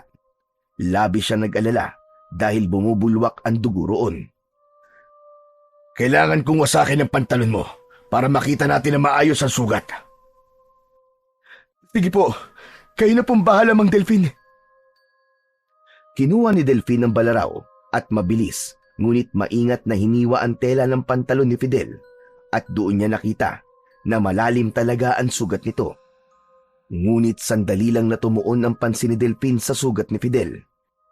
Ngunit nalipat ang atensyon niya sa malaking balat o birthmark sa hita ni Fidel sa ibabaw ng sugat at may dalawang nunal. Nanlalamig na napatingin si Delfin kay Fidel. Nasa ganun silang tagpo nang bumalik si Kapitan Rigor. May dalang maliit na palanggana at telang panlinis ng sugat. Lumingon si Delfin kay Kapitan Rigor. Rigor, alam mo bang may balat sa Fidel sa hita na may dalawang nunal sa ibabaw? Hindi ko alam yan, Delfin. Sandali. Hindi ba't ang anak mong si Arman ay meron din ganong palatandaan? Teka po, ano po bang nangyayari? Muling humarap si Delfin kay Fidel at huminga siya ng malalim. Bahagyang nanikip ang dibdib niya at mabilis ang pagtibok ng kanyang puso. Ang anak ko, si Arman, inakala kong patay na siya noon pa. Pero may tanda siya sa hita na eksaktong kagaya ng sayo, Fidel. Anong pangalan ng nanay mo? Sonia po. Sonia po ang pangalan niya. Nanlalambot na napaupo si Delfin sa tabi ni Fidel. Fidel, anak kita. Ikaw ang anak ko, Fidel. At ako ang tatay mo. Napatitig si Fidel kay Delfin. Unti-unting tumulo ang luha sa mata ni Delfin habang inabot niya ang balikat ng binata. At sa wakas, hindi na nag-atubili pa si Delfin at mahigpit niyang hinagkan ang kanyang anak na matagal na niyang hindi nakita at nakasama. Naging matagal ang yakap na yon. Makalipas ang ilang sandali ay kumalas si Delfin sa maigpit niyang pagkakayakap sa kanyang anak na si Fidel. Sinipat niya ang mukha ng binata at pilit na inalala ang mukha nito nung bata pa ito. Hindi pa rin siya makapaniwala. Ang batang inakala niyang matagal ng patay, ang batang iniyakan niya noon sa gitna ng madilim na gabi, ay nasa kanyang harapan na. Nagtama ang kanilang mga mata. May halong pag-aalinlangan sa mukha ni Fidel. "Kayo po ba talaga ang tatay ko?" "Oo, Fidel. Sigurado ko na ikaw ang anak kong si Arman. Hindi ako maaaring magkamali. Kaya pala ibang pakiramdam ko sa'yo nang una kitang makita. Nung una, akala ko dahil lang sa galing mo at sa tapang mo. Pero iba, Fidel. Iba talaga ang pakiramdam ko." Saglit na namayani ang katahimikan sa pagitan nilang tatlo. Maging si Kapitan Rigor ay tahimik na nakamasid na parang hindi rin alam kung paano sasalubungin ang natuklasang katotohanan. "Ano ka na buhay? Alam ko, namatay ka. Pati ang nanay mo, sa kamay ng aswang." Nung bata pa po ko, bago namatay si nanay, ay may iniabot po siya sa akin isang sulat. Sabi niya, kung sakaling dumating ang araw na makita ko ang tatay ko, ibigay ko raw sa kanya. Baka po nandun ang kasagutan sa lahat ng tanong natin. "Ulat? Hindi ko pa po binubuksan ang sulat na yon gaya ng bili ni nanay. Nasaan ang sulat na sinasabi mo?" Nasa gamit ko po doon sa bundok." Agad na nagpalitan ng tingin sina Delfin at Kapitan Rigor. Alam nilang hindi sila maaaring mag-aksaya ng oras. "Kailangan bumalik tayo ngayon sa bundok." Pero sandali lang, Delfin. Hindi pa magaling ang sugat ni Fidel. "Kaya ko na po maglakad. Huwag niyo po akong alalahanin." Tinignan ni Delfin ang nakangawing si Fidel. Namumutla ito sa sakit ng sugat nito sa hita, pero kita rin sa mga mata nito ang matibay na determinasyon. Napabuntong hininga si Delfin. "Hindi tayo aalis nang hindi mo na ginagamot ang sugat mo. Kapag napabayaan yan, ay baka kung ano pang mangyari sa'yo." Mabilis na kumilos si Kapitan Rigor at binasa ang isang piraso ng malinis na tela at pinigayon bago idiin sa sugat ni Fidel. Napapikit si Fidel at napakapit sa gilid ng bangko. Matapos linisin ang sugat, kumuha si Delfin ng antiseptic at nilagyan ang sugat ni Fidel para makaiwas sa impeksyon bago niya yun lagyan ng benda. "Kaya mo ba talaga maglakad, anak?" "Kaya ko po." "Aalalayan ka na lang namin ni Rigor. Tara na." Maingat na inalalayan ni na Delfin at Kapitan Rigor si Fidel. Lumabas silang tatlo sa bahay na yon at nagsimulang maglakad pabalik sa kubo ni Mang Delfin upang tignan ang sulat na iniwan ng asawa ni Delfin. Madilim pa rin nang marating ni na Delfin, Fidel at Kapitan Rigor ang kubo sa tuktok ng bundok. Bago pumasok, saglit na lumingon si Delfin sa paligid upang masiguro na walang ibang nakasunod sa kanila. Matapos yon ay inalalayan niya si Fidel na makapasok habang nakasunod sa kanila si Kapitan Rigor. Agad na naglakad si Fidel patungo sa sulok ng kubo kung saan naroon ang mga gamit nito. Halatang hindi na ito makapaghintay na makita ang sulat na ibinigay dito ni Sonia. Hinalughog ni Fidel ang mga damit nito hanggang sa matagpuan nito ang isang lumang sobre. Lumapit si Fidel kay Delfin at inabot sa kanya ang sobre. "Yan po ang sulat na sinasabi ko po sa inyo." Tahimik na tinanggap ni Delfin ang sobre. Napalunok siya habang tinitignan niya yon. Maraan niya yung binuksan at mula sa sobre ay inilabas niya ang isang papel. Inalis niya sa pagkakatiklop ang papel at nang makita niya ang sulat ay nakumpirma niyang sulat ngayon ng kanyang namayapang asawa. Huminga muna ng malalim si Delfin bago sinimulang basahin ang sulat. Mahal kong Delfin, patawarin mo ko. Alam kong gumuho ang mundo mo nang mawala kami ni Arman. Pero hindi ko alam kung gaano kahirap para sa akin ang ginawa kong desisyon. Pinili kong lumayo, hindi dahil hindi kita mahal, kundi dahil natatakot ako mapahamak ang anak natin. Alam kong bilang isang manunugis, maraming kaaway ang laging nakabantay sa bawat galaw mo. Ayokong gamitin nila si Arman laban sa'yo. Alam kong mahirap paniwalaan, pero sinadya kong mag-iwan ng dugo ang damit sa gubat upang isipin mong patay na kami. Ginawa ko yun upang tuluyan mo kaming makalimutan. Nagdesisyon din akong palitan ng pangalan ni Arman at tinawag ko siyang Fidel. Hindi ko gustong burahin ang nakaraan natin, pero gusto kong bigyan siya ng bagong simula. Pero kahit na anong gawin ko, alam kong darating at darating ang araw na magkikita kayo. At kapag dumating ang araw na yun, gusto kong malaman mo ang totoo. Mahal na mahal kita, Delphine. Mahal na mahal kita. At higit sa lahat, mahal na mahal ko ang anak natin. Patawarin mo ko, Delphine. Patawarin mo ko. Dahan-dahang bumaba ang papel mula sa nanginginig na kamay ni Delphine. Hindi niya namalayang tumulo na pala ang kanyang luha. Walang salitang lumabas mula sa kanyang bibig. Hindi niya alam kung ano ang dapat niyang maramdaman ng sandaling yon. Ngunit isa lang ang sigurado siya, at yun ay anak nga niya si Fidel. At ito, si Arman. Muli niyang tinignan si Fidel. Tama nga ako. Ikaw nga ang aking anak. Hindi na nagdalawang isip si Fidel. Lumapit ito kay Delphine at maigpit siyang niyakap. Sa unang pagkakataon, sa napakaraming taon, naramdaman ni Delphine ang kapayapaan. Lahat ng sakit, hirap, pagtitiis at luha niya sa loob ng napakaraming taon ay parang bulang naglaho ng sandaling yon. Matapos ang napaka-emosyonal na tagpo, ay tumikim si Kapitan Rigor. Napatingin dito sina Delphine at Fidel dahil sa kasiyahan nilang mag-ama ay tila nakalimutan na nila na naroon ang kapitan ng Baryo Kalasag. Sa tingin ko, ito na ang tamang oras para magpaalam muna ako. Kailangan nyo mag-usap ng kayong dalawa lang. Masaya ako na muli kayong nagtagpong mag-ama. Maraming salamat sa iyo, Rigor, sa lahat ng ginawa mo. Salamat sa pag-aalaga sa anak ko nang mapunta siya ulit sa Baryo Kalasag. Wala yun, Delphine. Mabuting bata naman kasi yan si Arman, ay si Fidel.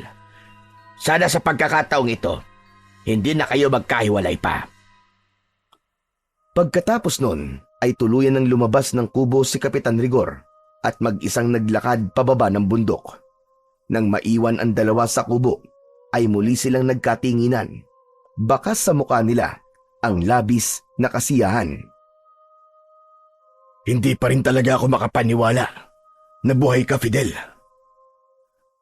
Kahit po ako, hindi ko po inakalang buhay pa po pala ang tatay ko. Nakakalungkot lang po na wala na po si nanay. Buhay, kumpleto tayong tatlo ngayon dito, tay. Naniniwala ko na kung nasan man ngayon ang nanay mo, ay masayang masaya siya. Yan nga din po ang iniisip ko, tay. Pero siguro, kaya po ako napunta sa Baryo Kalasag, ay gusto ng tadhana na magtagpo po tayong dalawa.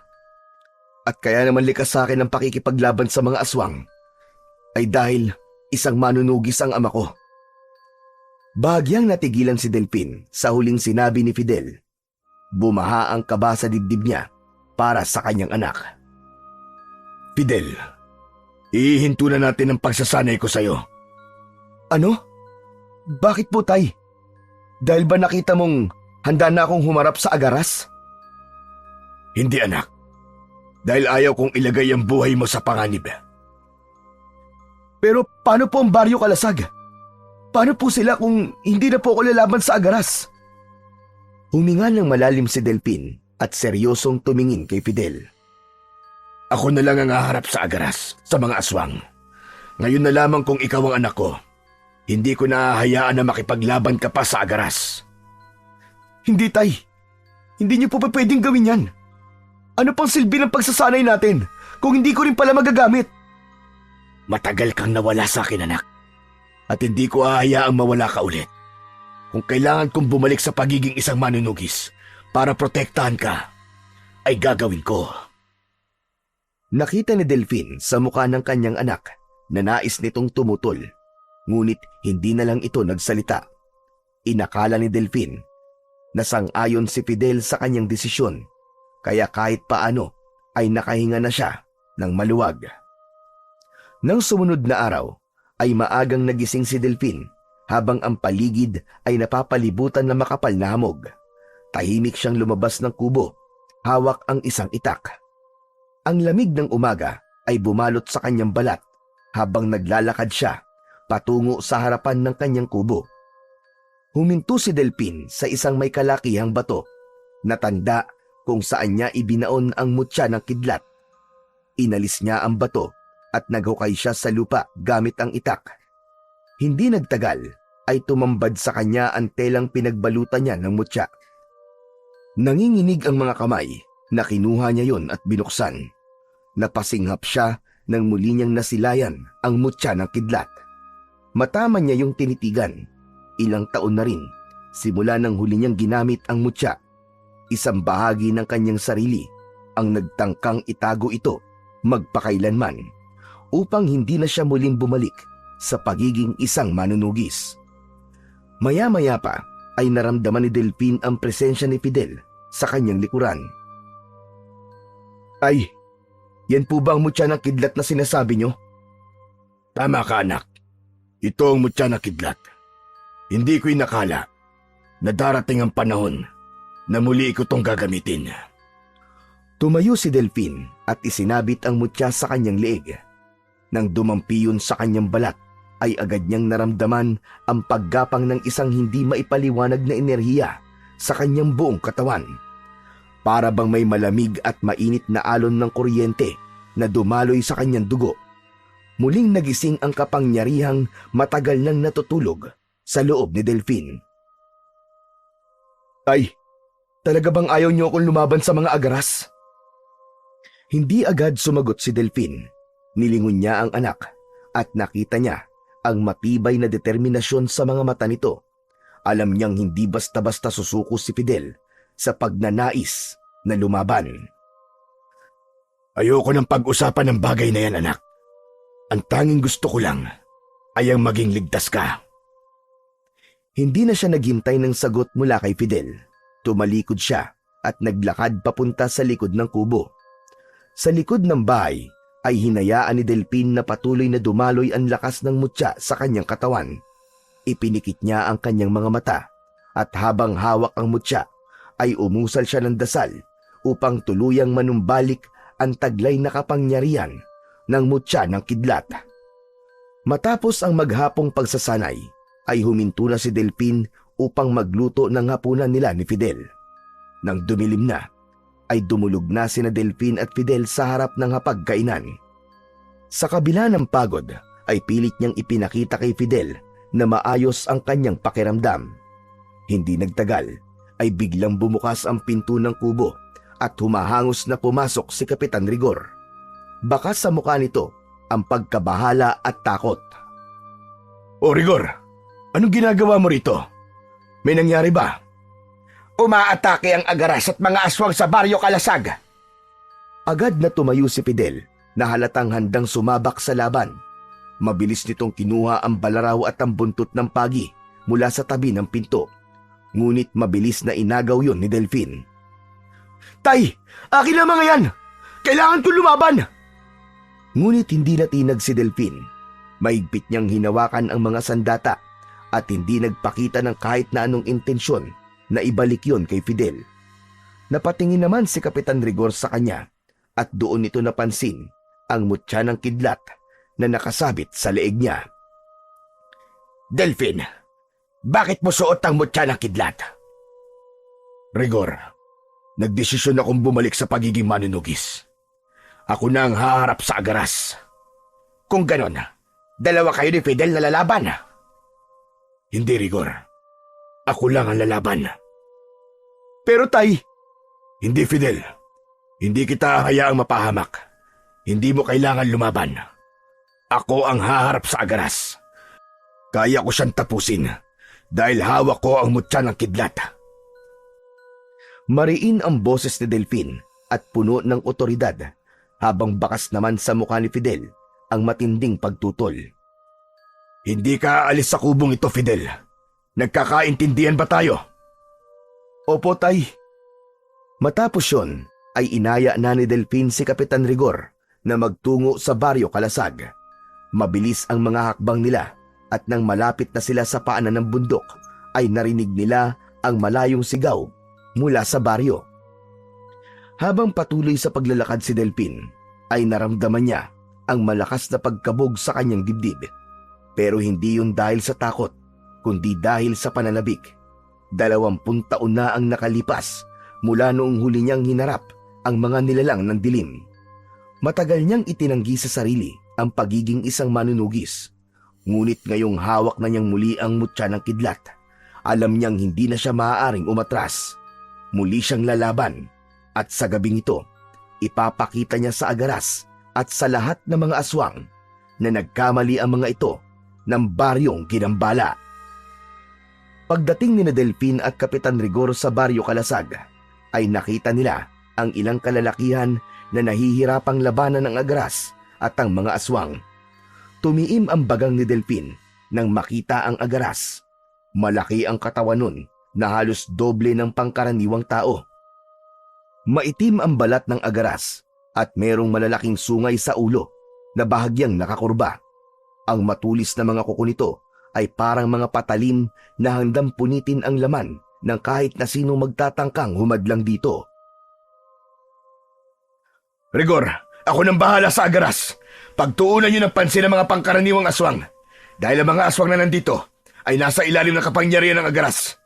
Kapag napatay ko ang Agaras, sigurado akong tapos na ang laban. Wala lang sinayang na oras si Delfin. Agad niyang nilapitan ang Agaras habang tangan ang buntot ng pagi sa isang kamay at ang balaraw naman sa kabila. Nakatayo ang halimaw sa gitna ng kalsadang puno ng dugo ang katawan. Buong lakas na hinampas ni Delfin ang likod ng Agaras gamit ang buntot ng pagi. Nag-iwan yun ng malalim at maitim na marka sa balat ng halimaw. Napalingon ng Agaras at walang paligoy-ligoy na sumugod si Delfin at itinarak niya ang balaraw sa dibdib ng Agaras. Bumagsak ang Agaras sa lupa, ngunit agad din itong tumayo na parang walang nangyari rito. Mas lalo itong nagalit at mas lalong naging mabagsik.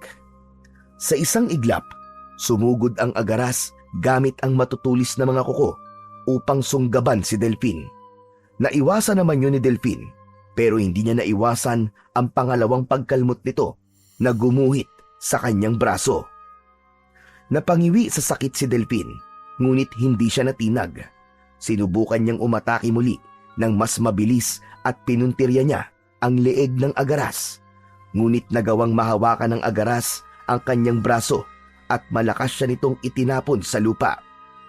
Pagbagsak ni Delfin ay nagmamadali siyang bumangon, ngunit bago pa siya nakapwesto ng maayos, muling sumugod ang Agaras sa kanya. Isang malakas na suntok ang tumama sa kanyang sikmura. Napaigik siya ng dahil sa sakit at nakaramdam siya ng pagkakapos sa kanyang paghinga. Sunod-sunod ang naging pag-atake ng Agaras. Kinalmot nito si Delfin sa tagiliran at balikat. Dahil doon ay bumagal ang kilos ni Delfin. Napagtanto niya na dahil sa kanyang edad ay hindi na siya gaya ng kabataan niya na mabilis at malakas pa. Hanggang sa isang malakas na suntok ang tumama sa kanyang muka. Tumilapon siyang pasadsad sa lupa. Nang makita ng Agaras na hindi na kayang lumaban pa ni Delfin, ay tumalikod na ito upang harapin ang iba pang tao na naroon. Habang nakahandusay si Delfin, ay naramdaman niya ang panghihina ng kanyang katawan. Ang bawat sugat na natamo niya mula sa matatalas na kuko ng Agaras ay nagdulot sa kanya ng matinding kirot. Hirap siyang huminga at unti-unti nang lumalabo ang kanyang paningin. Hanggang sa biglang may lumuhod sa tabi niya at mahigpit na hinawakan ang kanyang balikat. Laking gulat ni Delfin nang makita niya ang anak na si Fidel. Fidel, anong ginagawa mo rito? Tay, ibigay niyo po sa akin ang mutya. Ako po ang lalaban sa Agaras. Hindi anak, hindi maaari, ayoko. Ako ang lalaban sa kanya. Kaya ko pa! Tay, wag na po matigas ang ulo nyo. Wala na po tayong oras. Hindi mo na kayang lumaban. Kapag hindi natin napatay ang Agaras ngayon, mamamatay ang lahat ng tao rito. Natigilan si Delfin sa sinabing yun ng kanyang anak na si Fidel. Mabilis siyang luminga sa paligid at nakita niya ang mga katawan ng patay na nagkalat. Mga sugatang kalalakihang pilit lumalaban sa natitirang aswang at mga babaeng umiiyak. Naikuyon ni Delfin ang kanyang mga kamay. Alam niya na tama ang kanyang anak at wala na siyang magagawa kundi hayaan itong lumaban. Mabilis niyang hinubad ang mutya ng kidlat sa kanyang leeg at inabot niya yon kay Fidel. Anak, gamitin mo yan ng tama. Kinuha ni Fidel ang mutya at isinuot sa kanyang leeg. Gumuhit bigla ang kidlat sa kalangitan at tumama yon sa katawan ni Fidel. Ngunit hindi man lang ito natinag. Napangiti si Delfin dahil alam niya na senyalis yun na tinanggap ng mutya si Fidel bilang bago nitong tagapangalaga. Inabot rin niya ang balaraw at buntot ng pagi sa anak. Anak, tapusin mo na ang halimaw na yon. Malaki ang tiwala ko sa'yo. Mabilis na tumayo si Fidel at hinarap ang Agaras. Hindi na naghintay si Fidel at mabilis nitong sinugod ang Agaras. Iniwasan nito ang malalaking kamay ng Agaras na muntik nang sumakmal sa kanya.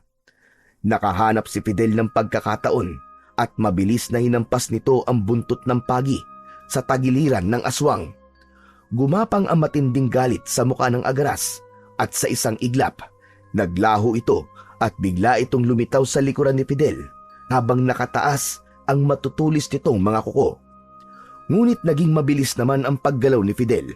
Agad nitong hinawakan ang braso ng Agaras at ipinilupot ni Fidel ang buntot ng pagi sa mga braso nito. Hindi sinayang ni Fidel ang pagkakataon. Malakas nitong tinadyakan sa tiyan ang Agaras na naging dahilan para matumba ito sa lupa.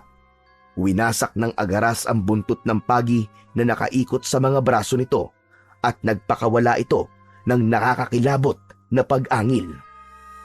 Hinablot ng Agaras sa leeg si Fidel at inihagis ito ng malakas. Lumipad si Fidel sa ere at bumagsak sa isang nakabaliktad na kariton. Nang tumayo si Fidel ay ngumisi ang Agaras na parang nasisiyahan sa laban. Sumugod ang Agaras kay Fidel at dumepensa muna si Fidel. Ilang beses itong nakaiwas, ngunit ilang beses din itong nakalmot sa iba't ibang parte ng katawan. Sandaling lumayo si Fidel sa Agaras at saka ito mabilis na tumakbo, pabalik. Iniwasan ni Fidel ang mga kuko ng halimaw at buong gigil at puwersa nitong itinarak ang balaraw sa tapat ng puso ng Agaras. Bumukas ang kalangitan at mula roon ay bumagsak ang isang kidlat na sumanib sa balaraw at dumaloy sa katawan ng Agaras. Nangisay ang Agaras at kasabay ng nakakayanig nitong sigaw ay bumagsak ito sa lupa. Bahagya pang nangisay ang katawan nito bago ito tuluyang nalagutan ng hininga. Nagmamadaling lumapit si Delfin sa nakahandusay na katawan ng Agaras. Pinanood nilang dalawa ni Fidel ang dahan-dahang pagbuka ng bibig ng halimaw at mula roon ay isang itim na sisiw ang lumabas. Nanginginig ang itim na sisiw at tila naghahanap ng bagong katawan na masasapian. Mariin na tinapakan ni Fidel ang sisiw. Narinig niya ang pagkadurog ng mga buto nito at ang huli nung paghuni bago'y nadurog sa ilalim ng kanyang sapatos. Nakita nila na nagsimula ng umatras ang natitirang mga aswang. Alam ni Fidel na dahil patay na ang Agaras ay nawala na rin ang mga aswang sa ilalim ng kapangyarihan nito. Nanghihina si Delfin, ngunit may ngiti sa kanyang labi. Nang humarap siya kay Fidel, ay isang mahigpit na yakap ang ibinigay nito sa kanya. Tapos na, tay. Tapos na. Salamat po at nagtiwala kayo sa akin. Patawarin mo ko, anak. Kaligtasan mo lamang ang iniisip ko. Naiintindihan ko naman po kayo kasi gusto niyo lang po akong protektahan. Pero ang mahalaga, patay na po ang Agaras. Tapos na po ang dilubyo sa lugar na ito. Pinagmamalaki kita, anak. Anak ka talaga ng teteng. Habang yakap ang anak, ay ramdam ni Delphin ang init ng tagumpay.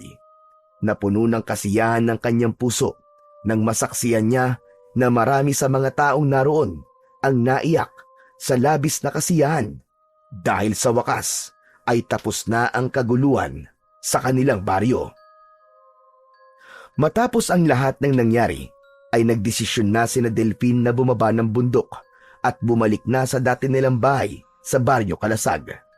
Doon na siya nanirahan kasama si Fidel at ganap na niyang tinanggap na nakatakda talagang sumunod ang anak niya sa kanyang yapak bilang isang manunugis. Hindi niya na tinutulan ang kapalaran ni Fidel, bagkus ay buong puso niya itong sinalay upang mas lalo pa itong humusay sa pagpoprotekta sa bayan laban sa mga aswang. Simula rin noon ay nagbalik na ang kapayapaan sa baryo Kalasag. Nagkaroon ng masayang pagdiriwang sa baryo upang kilalanin si Delphin at ipaalam sa bagong henerasyon ang kanyang kabayanihan noon. Pinuri siya ng mga matatanda, habang hinangaan naman ng mga kabataan ang kanyang mga ginawa.